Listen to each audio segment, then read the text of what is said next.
Tá, vamos dar continuidade então. Tá,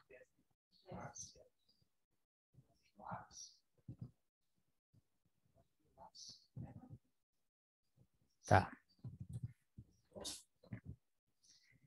vamos lá. Eu estava contextualizando na sessão anterior questão do tipo de vírus, né? E de que se é persistente ou não persistente, do tipo de relação vírus-vetor, né? Se é não persistente ou persistente, e isso na prática o que pode implicar em quê, né? Eu tinha dado o exemplo que eu tenho 1 hectare de melancia e meu vizinho tem 100 hectares ou 1.000 hectares de mamão, né? Raniel,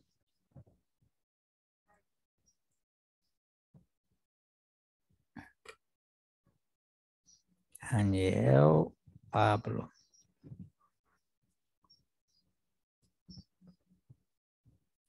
Pablo,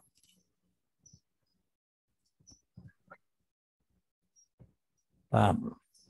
Tá, então eu tenho 1 hectare de melancia e meu vizinho tem 1.000 hectares de mamão, né? Eu tinha falado que o mamoeiro tem alguns vírus, né? Tem vírus comuns, né? A melancia e o mamoeiro, ou seja, então o mamão do meu vizinho pode ser uma fonte do vetor, né?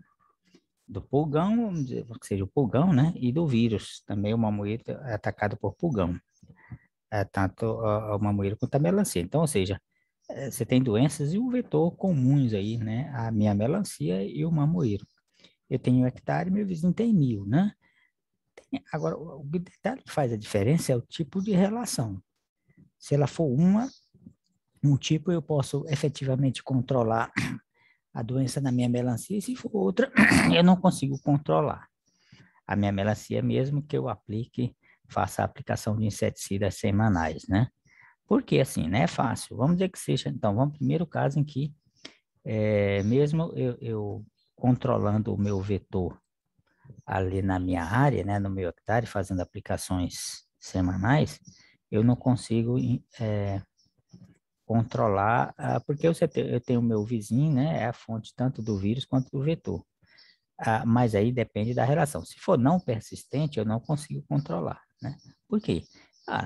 É simples. Eu aplico toda semana na minha, na minha melancia. Não está tendo pulgão lá, mas ele está vindo de fora. E a questão do tempo de inoculação aqui passa a ser importante, como a gente viu lá. O tempo de inoculação, no caso, não basta ele fazer a picada. Então, eu aplico o inseticida, mas o inseticida, ele não, muitas vezes, se ele não tiver efeito fumigante, que é o mais comum, né? Ele não evita que o inseto pouse lá na minha melancia e faça a picada de prova, chamado, né? Vamos dizer, o pulgão. Então, ele vai lá na minha melancia, pica, né? Para sugar, ele suga a seiva contaminada com veneno e morre. Mas nesse meio termo, ele já aplicou, ele já inoculou o vírus, né? Então, eu estou batendo toda semana, eu não estou vendo pulgão na minha área e estou vendo a doença aumentar, justamente por esse aspecto, o tipo de relação não persistente. Basta o vetor fazer uma na primeira picada, né? Ele já pode contaminar, ele morre, né? Do veneno que eu bati e eu não estou vendo pulgão e a doença está aumentando, né? Agora, então, assim, voltando aí, eu tenho uma área pequena, eu tenho meu vizinho, que é fonte, né, tanto do vírus quanto do inseto vetor, e eu tenho um tipo de relação, né, vírus com o vetor não persistente. Aí eu não consigo, considerando que o meu vizinho, ele não aplica inseticida no manual dele, né, e o vetor, então, está se multiplicando, está se contaminando lá no mamão e vem trazendo, né? Toda semana, evidentemente, eu vou ter revoada de pulgão que vai morrer, mas vai passar a doença, né? Agora, se a gente fizer, qual o caso então? Então, esse foi o caso ruim, né? O caso bom é o não persistente. Por quê? Porque ele precisaria de um certo tempo, né? Um período de inoculação, que é definido, pode ser definido experimentalmente. Então, muitas vezes esse período que precisa para descarregar, para ele contaminar, ele morre antes, né? Então, no caso, então, do não persistente. Então, aí sim, eu posso eu posso fazer a aplicação semanal e eu não me preocupar com o vizinho, né? Mesmo que o meu vizinho não aplique inseticida e venha efetivamente o pulgão de lá para cá, o pulgão morre antes de fazer a inoculação. Correto, pessoal? Eu acho que esse contexto aí, quer dizer, para mim foi bem claro, não sei se, mas eu acho que dá para, então, vocês entenderem o que pode acontecer na vida profissional de vocês, uma situação prática dessas, não tem, né? Em que você entendendo esse aspecto aí, né? Do tipo de relação, do vizinho, se você vê que o vizinho pode ser, né, fonte de contaminação, então, ok, dá para a gente, evidentemente, né? Agora, o que que eu, se eu tenho a situação, né, o que que eu posso fazer, né? É claro que eu não posso, quer dizer, eu posso conversar com o vizinho para fazer, né? Se ele tem uma virose lá, que é de transmissão não perce- ou, ou, ou, então, eu posso fazer, entregar, falar com o vizinho, mas eu posso também, às vezes, dar ênfase no inseticida que tem algum efeito fumigante, né, pessoal?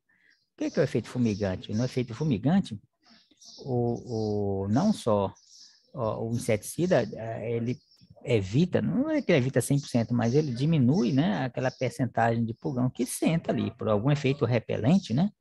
Então, ele repele a maioria dos insetos que vão sugar na minha planta, né? Então, isso já é um efeito melhor do que aqueles inseticidas que tem, às vezes, não tem esse efeito fumigante pronunciado, né? Então, provavelmente, um tipo de inseticida com esse aspecto funcionaria melhor, né? Com esse efeito fumigante legal, né? Funcionaria melhor para controlar a doença do que outro tipo de inseticida, correto? Então, pessoal, assim, eu acho esse exemplo bacana porque dá para ver que com o conhecimento, né?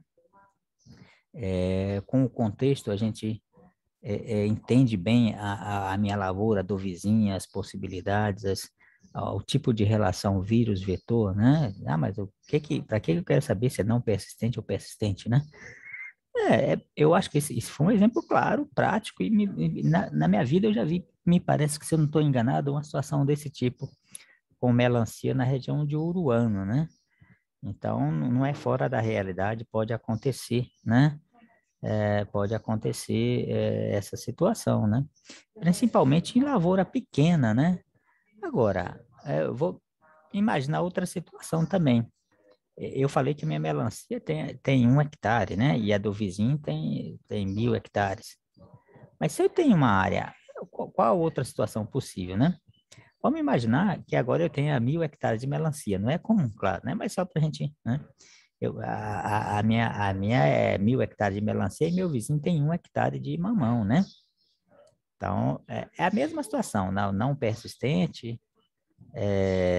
você tem o pulgão, você tem o vizinho é a fonte do vetor, né, do inseto. Aí, no caso desse tipo de relação, aí seria curioso, né? Porque evidentemente que haveria transmissão, né? Mesmo eu controlando toda semana com inseticida minha melancia. Só que assim, você tinha, às vezes, a doença em bordadura, né? Por quê? Porque, como eu falei, o inseto ele voa da cultura vizinha. Se a minha lavoura é só 1 hectare, ele pode atingir a bordadura, pode atingir o meio da lavoura, porque é só 100 metros, né, pessoal? Vamos pegar 100 por 100, né? Então, ele vem num voo do vizinho, ele pode atingir qualquer ponto. Então, ele pode contaminar toda a área, embora o inseto morrendo. Agora, se eu tenho uma área de 1.000 hectares, muitas vezes o inseto não tem esse tipo de voo, né? Mesmo ele estando na lavoura do meu vizinho, ele só consegue andar 100 metros. Então, eu só vou ter contaminação a 100 metros, né? Eu vou a 100 metros ali da borda da minha lavoura de melancia. Então, eu vou ter um efeito de bordadura, tá? Então, se eu vou ver a doença, eu estou batendo toda semana um inseticida e você vai ter a doença só na bordadura e não em toda a área, né? Evidentemente que em área. Então, só recordando novamente, é, é importante aqui, então, o tipo de relação vírus-vetor, as duas culturas do vizinho e a relação de tamanho, né? O que é a relação de tamanho? Se eu tenho uma área pequena de melancia e a área grande, eu vou ter todo o meu melancial 100% de contaminação. Mas se o meu melancial for grande o suficiente, em que o inseto não consiga ter um voo solo, né? Até o outro lado, ou a outras partes da lavoura, eu vou ter uma contaminação contaminada ali na bordadura com o vizinho, né? Então vai ficar um efeito bem claro. Eu vou observar e do lado ali do vizinho, daquele lado vai estar a infecção viral e do outro lado sem a contaminação. Tá certo, pessoal? Então tem mais esse aspecto aí prático que pode acontecer e vocês, né, podem visualizar alguma época de esse que eu estou falando na vida profissional de vocês. Ok? Entendido? Eu acho que eu gastei um tempinho aí, mas eu acho bacana esse tipo de quando você pode associar esse conhecimento, né, básico ali da cultura, né, conhecer a fitopatologia básica, né, com a prática lá no campo, né? Bom, falar um pouco então de transmissão por fungos, ela, como eu já tinha mencionado antes, ela é pouco importante, a gente dá 3 exemplos aqui, mas, né, a, você passar o fungo, para que seja importante, no campo, em geral, você tem que a doença passar da planta para outra rapidamente, né, de uma eficiência grande. Como não é o caso, porque o fungo, esse aqui é uma doença de solo, né, o fungo, né, esse Opidium brassica, que é o fungo, ele já, o fungo ele já é pouco importante, provavelmente seja em reboleira, e certamente o vírus também, ele depende da movimentação do fungo. Então, da mesma forma, vai ser um ataque em reboleira, né? Tanto o sintoma do fungo quanto do vírus vai ser em reboleira, claro, né? Então, então você tem Opidium, né? Você tem Polymyxa graminis também, que é em trigo, né? Bom, o Opidium brassica transmitindo aqui cordão de raízes em brassicas, né? Você tem o Polymyxa graminis, que é um fungo de trigo, e você tem o vírus aqui da batatinha, né? Que também é um fungo que transmite essa virose aqui, o vírus da batatinha. Por nematóide, né? Também o nematóide é um patógeno de solo, né? Um parasita de solo. Então, né? Você tem cerca de 10 vírus de plantas somente, né? Que são transmitidos por nematóides ectoparasitas, tá?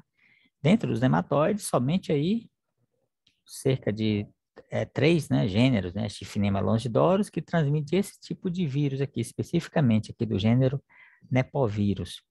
E você tem também o Chifnema longidorus é um gênero de nematóide, né? E o vírus que eles transmitem é chamado Nepovírus. Tricodoros, né, que é outro gênero de nematóide, transmite vírus do gênero Tobravírus. Aí tem mais outros aqui, né? No caso de transmissão por nadador, tanto o adulto como as formas lavais podem adquirir e transmitir os vírus. Não há transmissão transovariana. O que é transmissão transovariana? A mãe, né, está contaminada, no caso aqui por infecção sistêmica também, né? Aquele tipo, então, circulativo propagativo, né? De relação vírus-vetor, em que a mãe pode passar o vírus, então, para o ovo, né? E, portanto, para as descendências posteriores, tá? E é interessante que a transmissão transovariana, porque ela é um mecanismo de sobrevivência, no caso aqui, em insetos, né? Especificamente para esses insetos onde há transmissão do vírus, a transmissão transovariana, onde o inseto propaga, né? Se multiplica, onde o vírus infecta o vetor, né? Se multiplica no vetor e também passa através da descendência. Então, pode possibilitar, então, você ter uma doença é uma contaminação no final do ciclo, né? Vamos dizer, a cigarrinha lá do milho, né? Que ela adquire a carga viral no final do milho, mas ela pode, passando de geração para geração, é claro que o inseto não vive, aquele indivíduo contaminado não vive durante os meses da entre-safra, a vida do inseto é curta. Mas se há transmissão pai, mãe, né? Mãe para filha, então,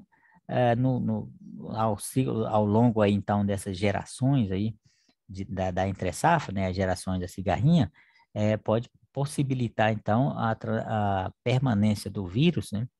no próprio espécie hospedeira, né? No próprio espécie hospedeira, no próprio espécie do vetor, né? Na própria cigarrinha, tá certo?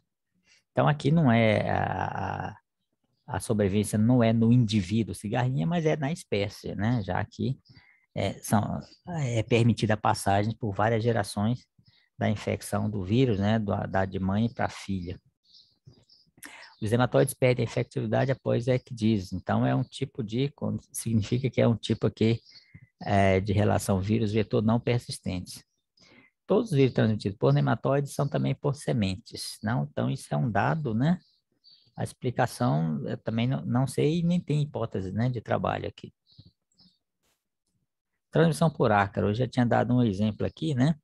Você tem, o exemplo é o ácaro da leprose, né? Que é um tipo além disso também é um tipo de sintoma viral de lesões locais, né? Em termos de ácaros vetores, a gente tem aí essas famílias, Eriofida e Tetranixida, né? E você tem também, tanto tem o tipo de transmissão estiletar, né, quanto circulativa aqui para os ácaros. A transmissão por sementes, eu já tinha comentado que é importante para levar a longa distância, mas, né, certamente você não vai ter 100% de incidência, né, de sementes contaminadas a partir de uma determinada planta contaminada. 20% dos vírus de planta são transmitidos por sementes, uma proporção boa, né? Aí, quando a gente fala em transmissão por sementes, a gente pode distinguir também a localização, né? Onde é que esse vírus está na semente. Pode ser no embrião, né? Ou pode ser fora do embrião, né? Quando ele está fora do embrião, existe a possibilidade, então, que ao germinar, quando vocês lembram que uma semente, quando germina, se a gente for olhar quando cata ali a soja ou o milho, aquela casquinha, vem aquela parte de dentro, mas aquela casquinha fica fora, né?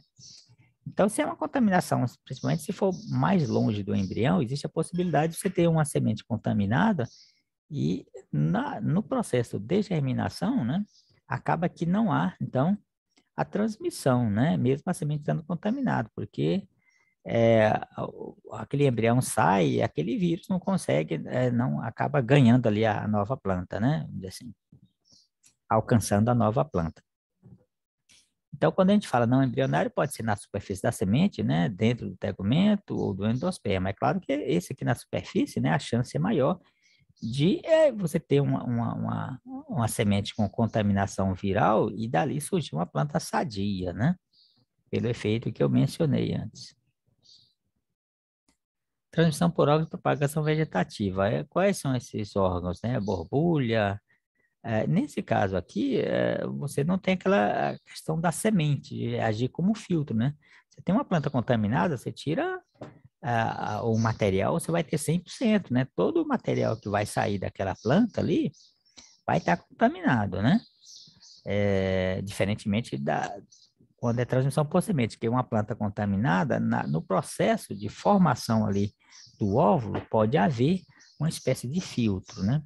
Aqui não, né? Normalmente os materiais são pedaços, né? São caules grandes, né?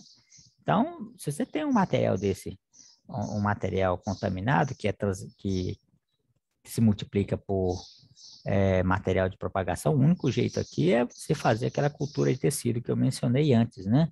Você pega esse material contaminado, uma estaca, uma mandioca, né? Ou um morango, e você tira as estacas e coloca para germinar. Só quando aparece aquele olhinho ali, aquele brotinho novo, aí é que você faz. Você tira com a pinça lá e pode recuperar. Mas se aquele material que você usa mesmo plantio no campo, esquece, né? 100% do que você tirar de uma planta contaminada vai permitir a passagem, né?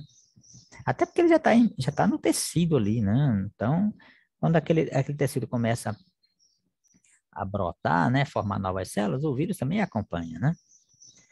Bom, a transmissão por grão de pólen, isso aqui eu acho que a gente já falou bastante também, essa transmissão deriva de um pólen que vem pelo ar contaminado, né, pode chegar lá no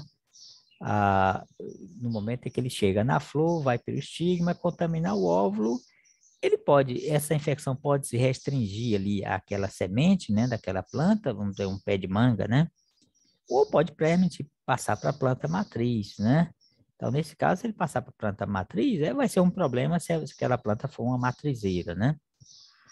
Se não, em geral, se a gente pensar se for uma planta que vai produzir manga mesmo, e não matriz, né, borbulhas, em geral o problema não é tão grande. O problema é, como eu falei antes, é maior para se essa infecção resultar na infecção de uma planta matriz, né, registrada para produzir, não a fruta, mas para produzir material de propagação.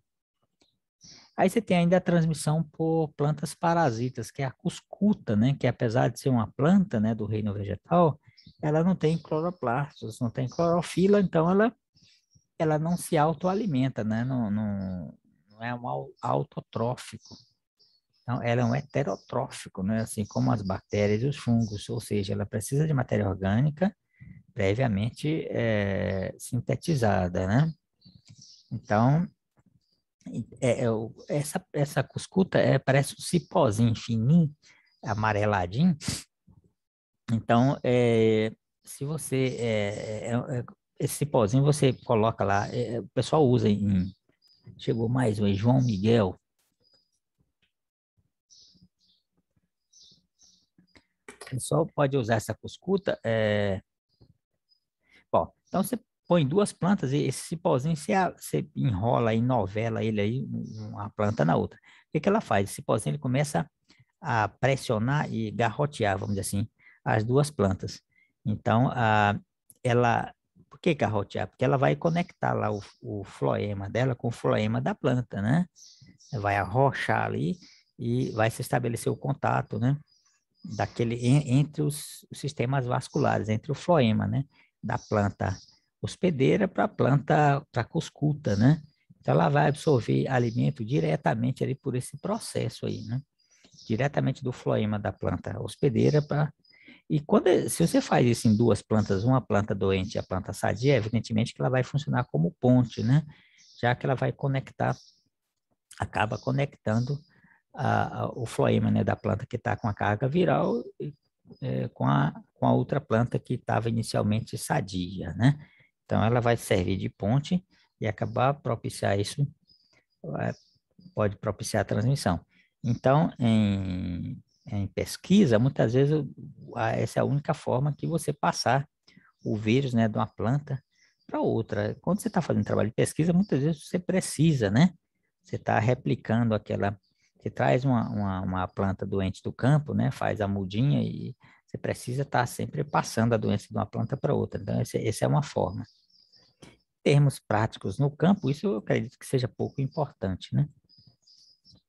Bom, falar um pouco de controle aqui, né, dos vírus de plantas, a gente tem várias, e é interessante aqui a gente raciocinar, né, em que eu já tinha mencionado antes, por características inerentes do vírus, mencionado a possibilidade de estratégia de controle, né? Então, só lembrando de novo, o vírus é intracelular, biotrófico, né? Então, intracelular, ele vai precisar, então, de um vetor e biotrófico de planta viva para se multiplicar. Então, em que essas estratégias, né, contemplam isso? Algumas sim, algumas outras não, né? Mas emprego de variedades resistentes, não tem nada a ver com esses dois fatos, mas, de qualquer maneira, né? Eliminação do vetor, essa segunda aqui já tem a ver com o que eu falei, ó. Ele fica lá dentro da célula, né? Então, precisa no campo, numa grande plantação, passar da planta para outra, a eliminação do vetor. Remoção de destruição da planta viva, tem o fato de ser biotrofia, né? Planta viva é a fonte de multiplicação. Se eu removo aquela planta, evidentemente, ela não se replica. Quando eu remover, na verdade, é só eu destruir, passar um herbicida ali, né? E pode deixar a planta ali, porque o vetor não consegue tirar dali, não, né? Certo? Eliminação do hospedeiro intermediário é uma coisa, né? Hospedeiro alternativo, planta doente, então tem a ver com biotrofia também. Emprego de sementes e mudas certificadas, proteção cruzada ou pré-imunização. Aqui já tem a ver, aqui é outra história.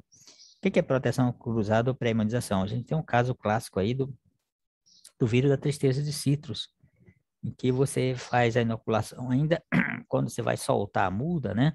O processo de formação da muda, portanto, lá no viverista, você inocula o seu cavalo e cavaleiro com uma população avirulenta daquela mesma espécie. No caso, o vírus da tristeza de citros. Tem dentro da espécie algumas populações que são avirulentas. Tem que ser identificado. E qual é a ideia aqui? Quando você faz isso em cada vegetação, evidentemente, você está controlando ali a entrada de pulgão. Então, você faz a sua mudinha, tudo em condição controlada, sem a presença do pulgão de fora, você já, antes você então inocula, e esse vírus, apesar de ele se multiplicar lá, ele não vai provocar a doença, né? Ele vai se multiplicar. Quando eu levo aquilo para o campo, né? Na fase então de teste, se eu vendo a minha muda, ele eventualmente pode ser contaminado com a população virulenta daquele patógeno, com a população selvagem. E nesse caso, ele não ocorre a doença porque, como a população virulenta já foi inoculada previamente, ele ocupa os sítios de infecção, né? Então, ou seja, ele ocupa previamente os locais onde o vírus virulento iria se multiplicar. Então, uma espécie de concorrência, né? Em favor, como medida de controle. Então, o vírus virulento se multiplica, mas é importante a gente entender isso. Se multiplica na planta, mas não consegue provocar os efeitos danosos, né? Ou seja, não provocar doença, não reduz a produção, etc. Ele simplesmente se multiplica sem causar esses efeitos aí deletérios. E, por outro lado, ele está controlando aquela população do vírus que é virulento, que causa causa doença, causa perdas, né?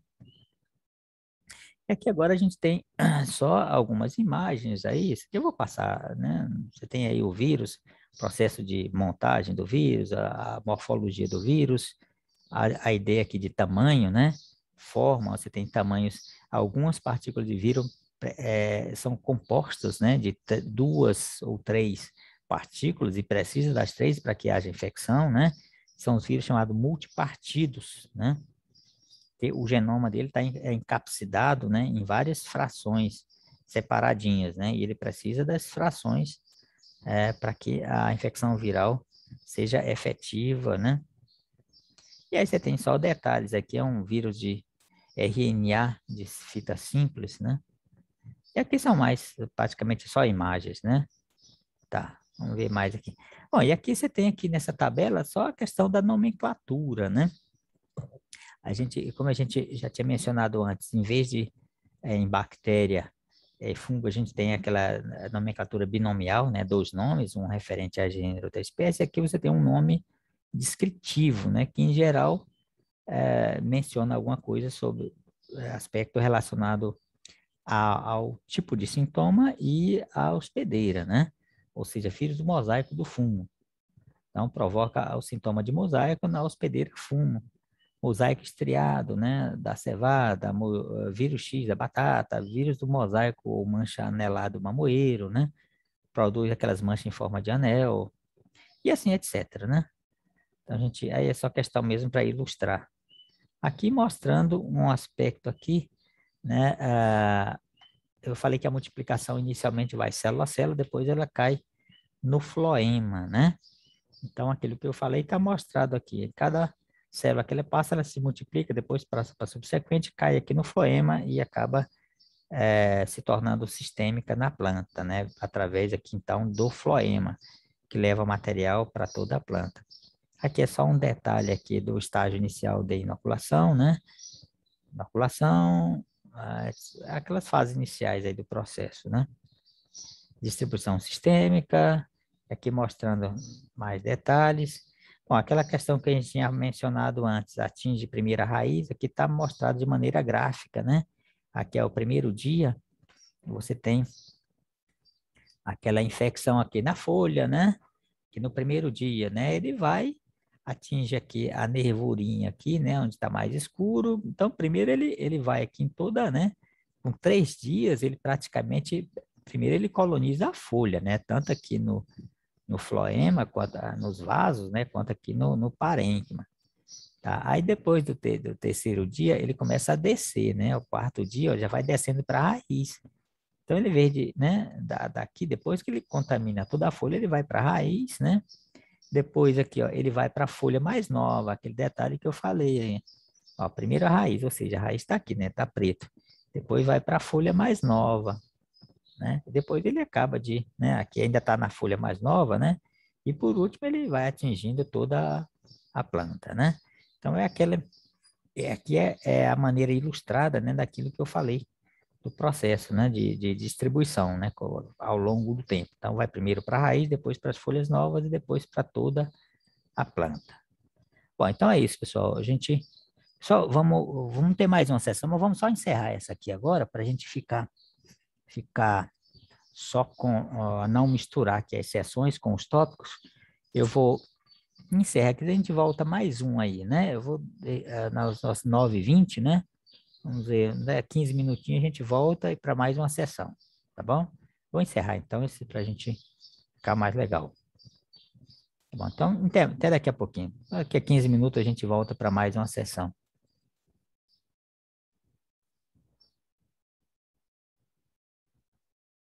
Opa, sair. Opa, mais.